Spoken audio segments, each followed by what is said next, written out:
Hi, Facebook friends. Helen Archontou here, CEO of the YWCA of Northern New Jersey. So happy to have some time with you this morning, and very happy to continue a conversation we've been having on YWTV for months now, supporting our job seekers. As you know, the YWCA of Northern New Jersey kicked off a program called Next Chapter to help women who are looking to get a job and get back into the workforce, or to get a job that's more aligned with what they are looking to do, and than maybe the job that they're currently in. And we've had so many people obviously impacted by COVID, and that impacting their current situations. So we have some wonderful programs that our Next Chapter program has been hosting, and we do encourage anyone who is job seeking to reach out through our website and sign up for our Next Chapter program. We have wonderful, almost weekly programs that we're offering to the group to help sharpen their skills in job seeking. We also have a wonderful job coach who's working and supporting our job seekers through this time, and doing some individual meetings and giving them some pointers and tips as they're moving along. And we've created a wonderful network through a Facebook group to help support all the job seekers through. And so with that, today is really a very important conversation around job seeking, because we know that there's a lot of uncertainty right now. There's a lot of people that have either been laid off or furloughed or unable to go back to their old positions. And with that, we all still want to land the job of our dreams, and we wanted to, not let this time impact that. But we know that there's still a lot of do's and don'ts when you are interviewing with your potential employers. And there's a lot of interviewing happening right now. Sometimes people are thinking that because we are still, living as, socially distanced, and a lot of places are still working remotely, that maybe people aren't hiring, but that's actually not the case. We've heard the stories over and over of people not only landing jobs, but landing their dream jobs right now. So this is definitely an opportunity, to job seek, and definitely an opportunity to land the perfect gig. And so with that, we're so excited to have AllThingzAP President and founder Anthony Paradiso with us this morning, and he is going to talk with us a little bit about the value of speaking your truth while you are interviewing and trying to find the right fit for you. So let me tell you a little bit about Anthony before we jump in. He's a 15-year HR leader with expertise in diversity and inclusion, and also employee relations. He is the founder and president of AllThingzAP, and his primary purpose in his business is for individuals to find their authentic selves. Additionally, he works for Industrial UI Services, and he is also the diversity and inclusion director for Garden State Council, the Society of Human Resources Management, which many people know as SHRM. He is the VP of Diversity and Inclusion with the North Jersey Rockland SHRM chapter, and the Board of Advisors with the American Conference of Diversity.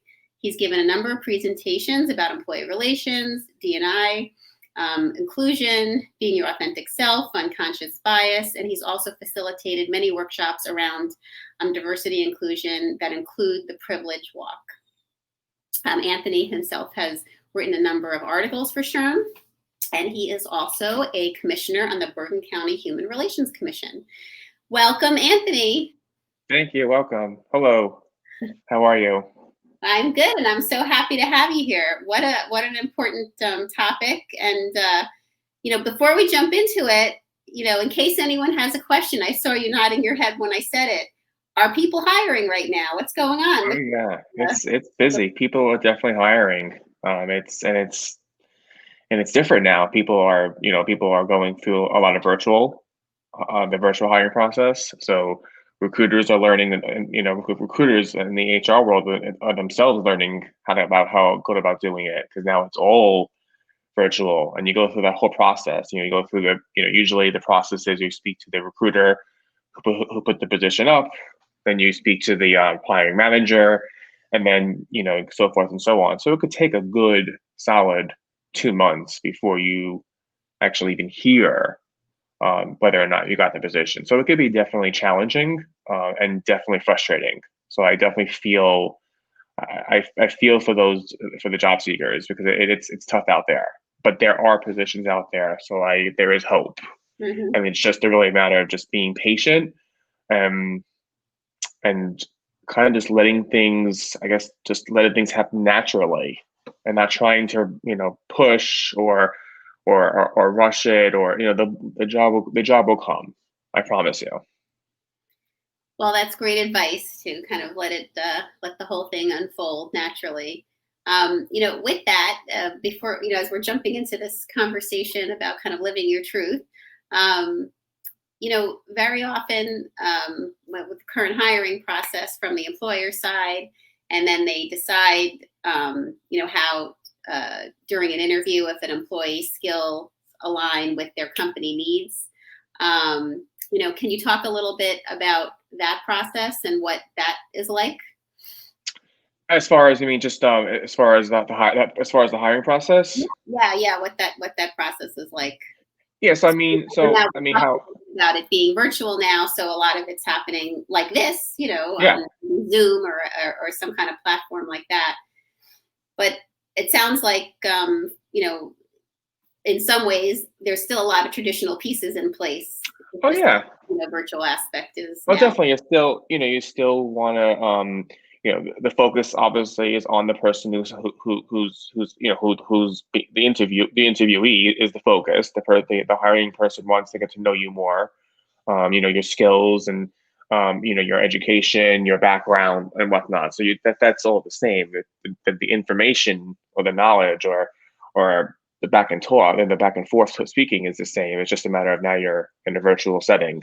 Mhm.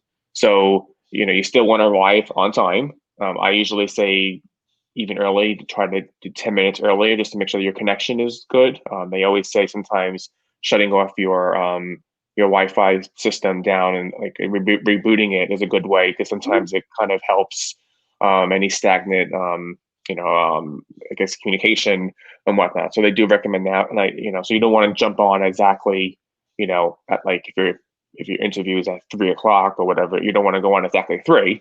You want to arrive 10 minutes early, kind of like you would in going in an interview. You would leave early and usually arrive 15 minutes early. So you want to do that. Make sure you do that.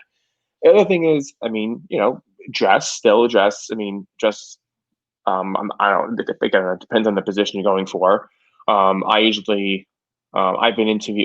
If I'm on a call or something, I usually recommend, probably a tie for men, and then just like and just you know a professional outfit for women, just kind of just how you normally would. Don't change it up at all. But then there is that difference now. It is virtual. You're like you and I. It's that back and forth. For the most part, usually most people do keep the cameras on. I know sometimes some people take them off, but for the most part, I've been noticing and hearing that people are keeping them on. So just just notice that, and just speak clearly like you normally would. I try to when I speak to people like this is that right now, I pretend as if the person's in with me in the same room.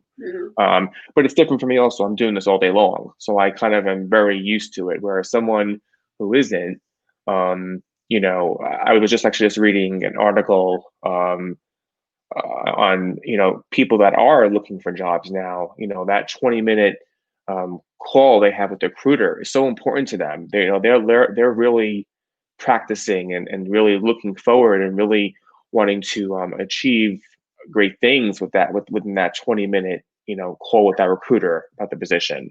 And I think that so there's a lot of empathy that needs to be involved on the employer side. Not I don't mean on the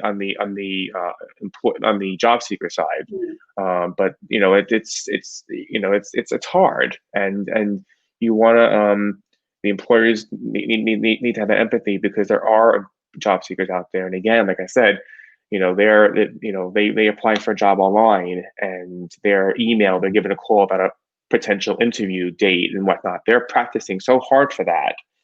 That 20 minutes they have on that call virtually is so important that you want to make sure you give them, an employer gives them enough time, and to be able to describe and able to explain who they are and why they're a good fit for that position. So virtual to me doesn't really change much. I mean, it's in many ways it's easier. You don't have to travel. You can do right from your home. But you just, I mean, there's probably some good maybe practice daily practice run for people that are who haven't done it really. Maybe try a test run with your friend. Either you can do it through Facebook. You can do it through Facebook Live, or not Facebook Live, but you can do it through Facebook Messenger or Skype. You can maybe practice a back and forth with someone else. You can kind of see how you sound. You can see how you look, and not that those things matter, but some people like to kind of know in advance how they look or sound before they go on to the process of a virtual interview. So there are ways to practice and whatnot. So I hope that answers the question. Yeah, no, that's great information, and I love your tip about making sure you get on a few minutes early. Oh yeah. To make sure that all your technical issues. Because I guess, it does seem right. I mean, the conversation you're having is similar to what you would have if you were sitting in person, but some of those specific comments that you just made about, making sure your connection's in good place, making sure that your box, that your video is in order, and that you've got the right, professional look, at least from your top. Exactly. Yeah. You want to make, exactly. You want to make sure that the box fits, that you're not like, it's not like going like that, or make sure on you, right? Because again, I take advantage of it. I do it every day, so I'm so used to it. But there are people who aren't. So it's a good make sure. I know a lot of sometimes people go right up to the camera sometimes. Just kind of be casual with it. Kind of sit back. Kind of just like this, and I know it's hard, but try to be yourself. Really, I know it's hard because in that moment you're thinking, I want to land this job, I want to get this job, and you're going to do everything possible to you want to get the job, but also at the same token, at the same time you want to also you want to be who you are. So you want to kind of relax as best you can. Make sure your connection is good, and just kind of kind of let the person asking the questions, just ask the questions, and you answer them to the best you can, and answer them authentically. Don't try to be something you're not, which I know we really didn't get to that question yet, but definitely don't be who you are. So we'll get there. One quick question I do have about this kind of virtual setup. And as I'm asking you, I'm hearing my own children in the background of my house and thinking, if anyone watches YWTV, it's not once or twice that my kids haven't barreled into my square, or that people haven't noticed me going like this, and trying to focus, because my kids are, getting in the mix, and I'm trying to, stay focused on the interview that I'm doing on YWTV. But if I were on a job interview, I could imagine the anxiety I would be feeling, hearing, of course, kids in the background, or my husband, or whatever else might be going on, in your house, your landscaper, kind of deciding to blow the leaves the second that you're getting on the call. What are some tips to help job seekers, manage those variables that clearly are hard to manage at this time? No, of course. Listen, life is life. We are going to have our significant other around, kids, animals. I have a dog, so sometimes she barks and you could hear her upstairs. So you are going to have a lot of things that could happen. You can't control everything, but things you can do. Like me, I'm lucky enough. I have a finished basement, so I go in my basement, which is where I am now. So it's pretty quiet. If my husband is upstairs cooking or coming home from work and the dog is there, the noise won't come down here so much. But again, if you're in an apartment situation, you're not able to go downstairs or upstairs. I guess it's really just trying to find that area that is the quietest. And I guess also just let your people that you're living with, or I guess you can't tell your dog, you can't tell your dog, listen, please be quiet. because she or he won't understand. Yeah. But hopefully your significant other or maybe your roommate you're with or whatever, maybe they'll understand. You just tell them, I need a half hour of just like complete silence. This is very important to me. Open up, make sure the other person is aware of what's going on. Because again, when you're in that apartment setting, it's hard unless you have another room. Maybe you can close the door. Maybe you could put, I know, maybe some of the doors have a little hole on the little bottom part where you could still get the air come circulate still. Maybe put like a sheet or something underneath there, so maybe not as much noise would come back and forth. I do find headphones help sometimes. I find when I have these on, a lot of times you won't hear other noises. But I'm also gonna be very honest with you. Things are gonna happen. Your dog is gonna bark. Your child may run up and say, "Mommy, I have a question." And listen, if the person who's hiring on the other side of the employer, if they get annoyed at that and they don't hire you, you know what? You're better off not working there. I mean, it's just the way it is. I mean, I know you may be you may want this job, but if a person is not going to accept the fact that the reality of life and where we are now in a virtual setting, they're not going to accept that. Then my advice or whatever I can say would be, you know what, you're probably better off not working for the company, that they can accept a little, if a child is tugging at you, it's not really a big deal. That's just how we are in life now. It's just the way it is. It's a new norm. Yes. Yes. Well, that's a great segue into, kind of our main theme and main topic, because, all of these things happening in our house are truth, right? And they Yeah. are, who we are. But, historically, when we were living kind of the way we used to live and not so virtually like we are now, when you're in the office, people don't really have a lot of ideas about what, people only know what you share, right? They may only know the Yes. things you have on your desk, or the figurines or plaques on your wall, or that's what gives them clues about who you are, whatever you share. There's a lot less ability to keep It's more exposure. You're yeah. exposing yourself more now with the virtual, because you can see. I mean, not so much me because it's just a wall. But if you wherever you are, you can see the person's desk. You can see the background. You could see the wallpaper. You can see the paint. You can see. Right.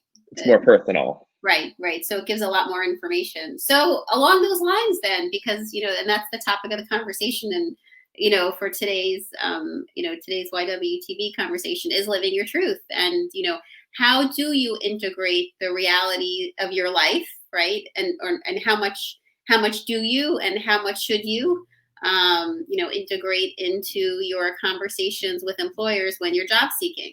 Obviously, some of these things we just talked about, you may or may not be able to control, in the interview process. But, it might be a blessing that your little one comes and knocks on your shoulder, while you're talking, because if you're a working parent, that's a reality of your life, right? Exactly.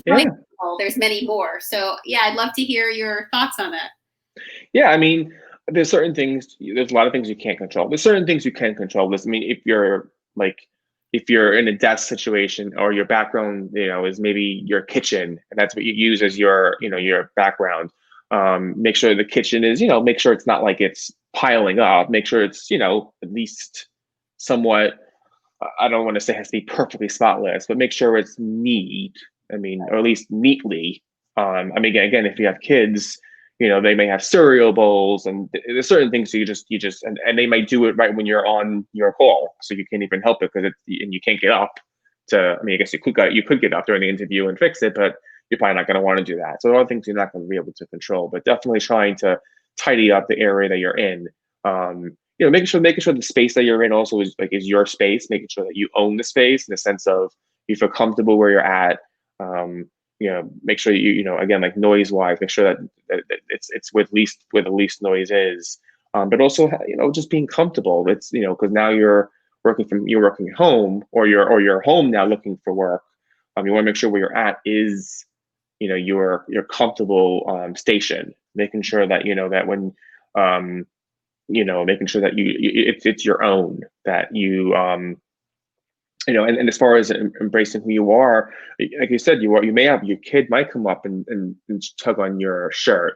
And that might bring another conversation from the person who's hiring you, because they also might be a working parent too. So a lot of these things actually can work in our favor. Either if it could be a dog or a cat. The cat might jump on you. The person who's hiring you again may have a cat, so there might be that connection Right. that you normally wouldn't get if it was in an office, because you wouldn't have your cat with you, or I would imagine you wouldn't. So those are those things. But again, we've mentioned before, but I also want people to be who they are. Don't try to pretend someone you're not on the virtual call. Make sure that you would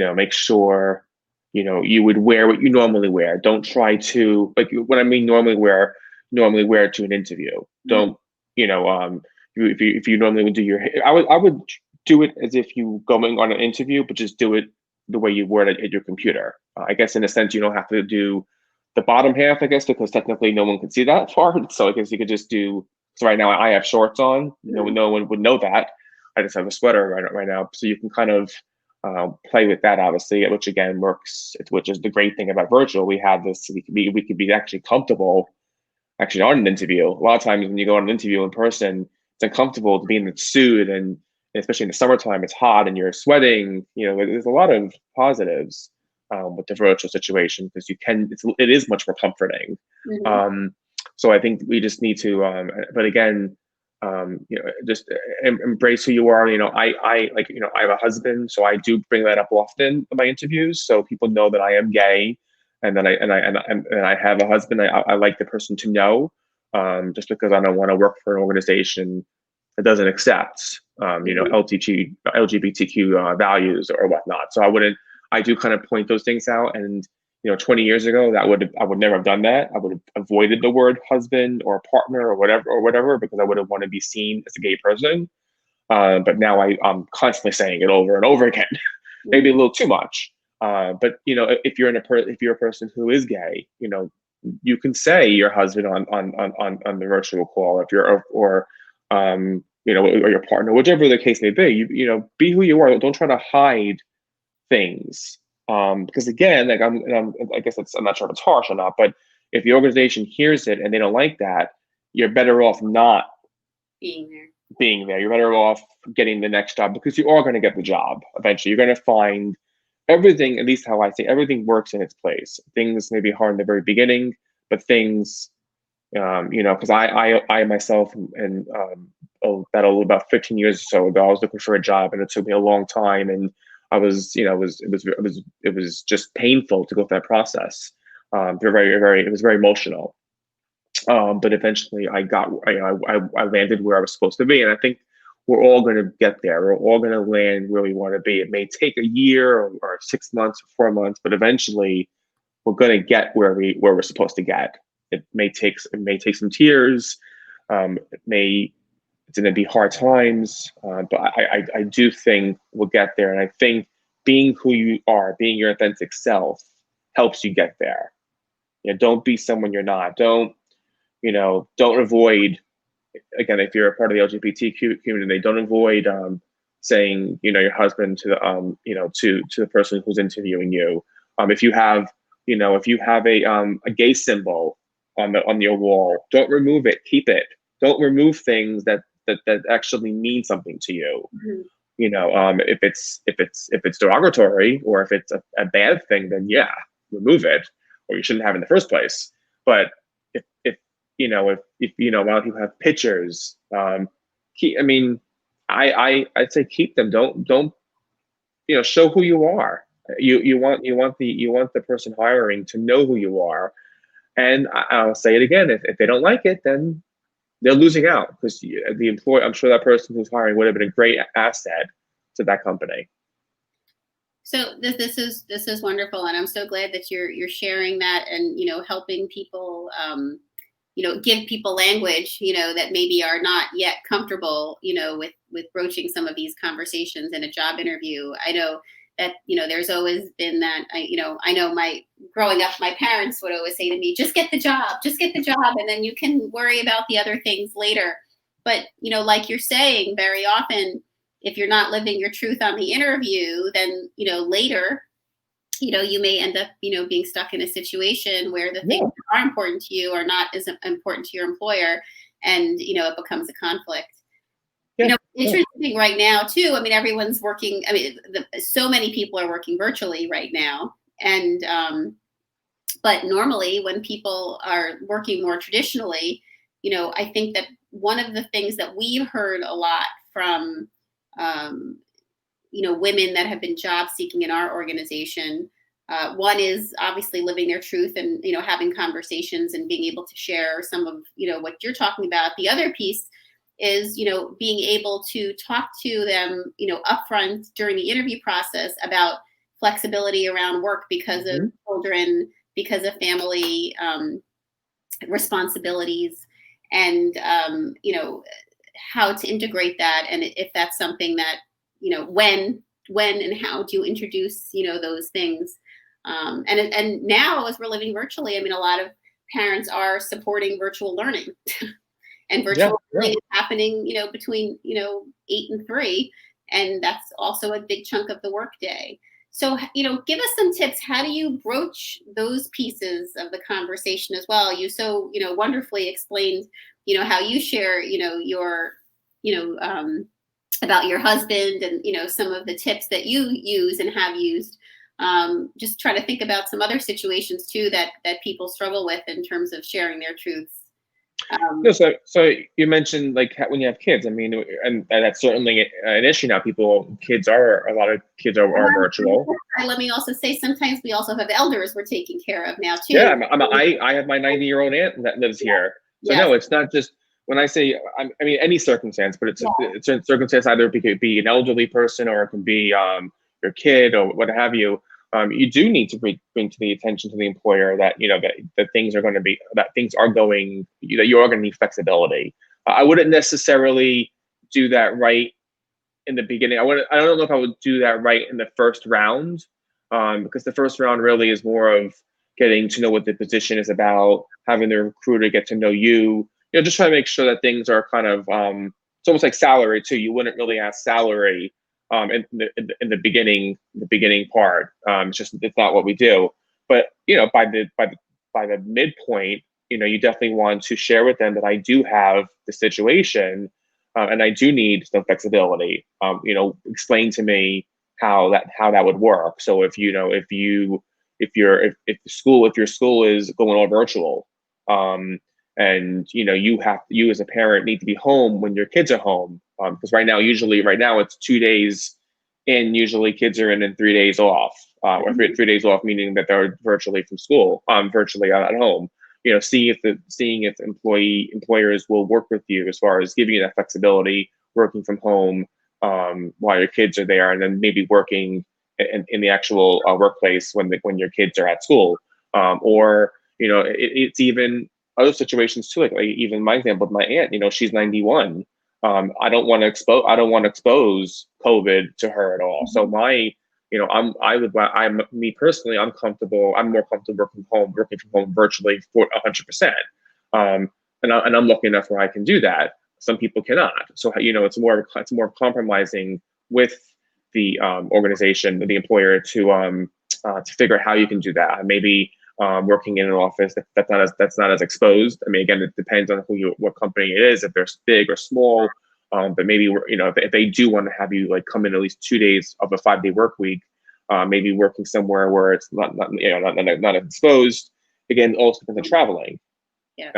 If you have to travel to the city, that's a much bigger difference now. If you're going from, if you're coming from Northern Bergen, a lot of times people that travel to the city are commuting on the train or whatnot, where you can get much more exposure. So it's a matter of then how do you go about and go in a place where you can go from your workplace where you're not as exposed. So it's more of it's just having a conversation with the employer to be flexible. I think most employers, I mean, at least from what I've seen from my colleagues and whatnot, most employers have been very flexible. And the employers are smart too, because they know in a year from now they're going to be the way employers are treating their employees. They're going to be looked at in a year from now, and how they treated their employees is very important. So employers they need to make sure they understand that we all are going through situations. And again, in a year, if they're not living up to their potential, if they're not living, if they're not being, if they're not being good, if they're not being, if they're not providing the efforts and the tools and the resources and just being a good company overall, that's going to hurt them in a year if they're not doing that now. So, so my thing really would be, again, is just to kind of talk to your hiring, either, I would say more in the middle process. Again, I wouldn't do it in the very beginning, because it's just, again, it's more getting to know.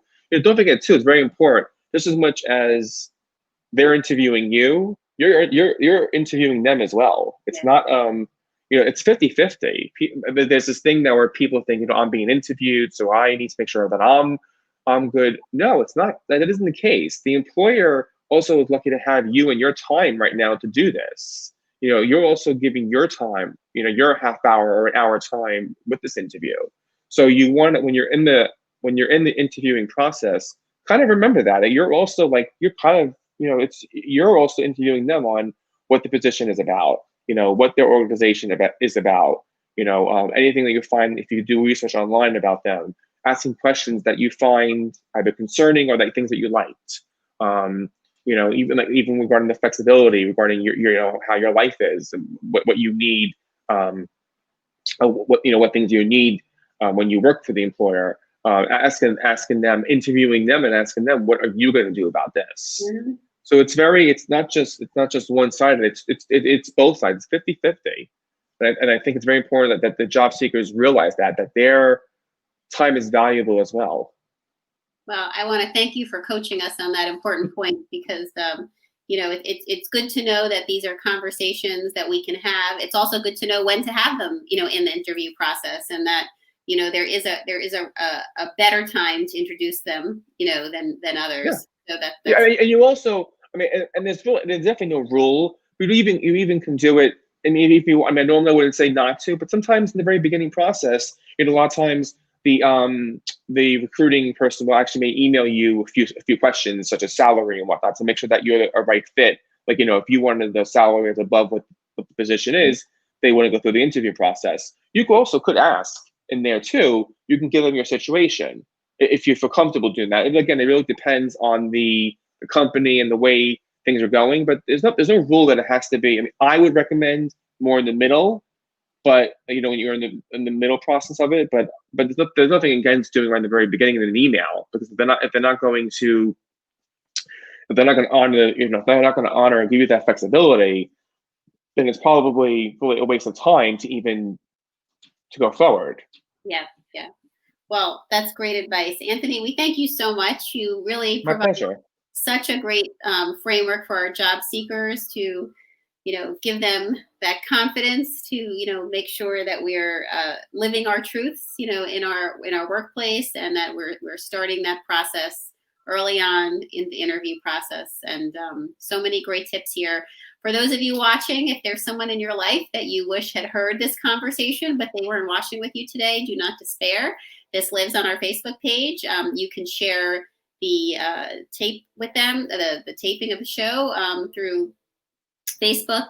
You could watch it later, or you can, just, let them know. We'll also make sure that we have some links here in the comments for you, so that you know how to access our next chapter program, so that you can get connected to our job coach and all the great programs and the people in our community that are doing workshops on topics like this one that Anthony just shared, to be able to, really get you ready for your job seeking and move you towards success. So Anthony, thank you so much for sharing all your information. We have also shared, as you can see going by on the screen, and we'll put in the comments how you can connect with Anthony and his company, AllThingzAP, and how to follow him on social media and, get connected to him in case you have any further questions. Also, we hope you join us tomorrow. Thursday, as you know, is the time that the YWCA of Northern New Jersey shares the mic. and we share the mic with Black women in our community to amplify their voices. And we are looking forward to another great conversation tomorrow. So we hope you can join us then. And a few other important reminders: the countdown to Election Day is, we're definitely getting down to it, almost a month away now. But the important thing to remember is that Election Day is now. We are voting. The ballots have arrived at people's homes. The ballot boxes are in key places around your community, in addition to being able to put your ballot in the, in the mail. So if you need information about any of that, you can go to vote.org, and we do encourage you to have your plan, have it ready, and make sure that you are part of the process and have your voice heard. For those of you in Bergen County that are interested in learning more about your freeholder, soon to be commissioner candidates, the YWCA is co-hosting a debate of our freeholders, which we are co-hosting with some other wonderful partners in New Jersey, like the League of Women Voters, the National Council on Jewish Women. And we hope that you join us. That's on October 8th at 7:30 p.m. And all the candidates who are running will be there and, talking through what's important to them. And that will help you hopefully make your decision about who to vote for. And last but not least, we hope that you are doing our 21-day racial equity and social justice challenge with us. I know Anthony is doing it. Yes, it's great. I recommend it. Yeah, we've gotten a lot of great feedback. We have over 600 people doing it with us right now, and we are looking to keep that number growing. Don't think that you're going to miss any information when you sign up. Your 21 days will start then. And we encourage you, there's lots of great articles and podcasts to help you learn and unlearn everything needed to be a social justice warrior, which is what we're trying to build out there. So with all of that, stay well. Anthony, thank you again for joining us. Thank you for having me. So much great information, and we look forward to having you come talk with us again. And all of our job seekers out there, keep your momentum going, keep your spirits up, and stay connected, and let us know how you're doing. We're rooting for you. All right, take care, everyone. Be well. Bye-bye.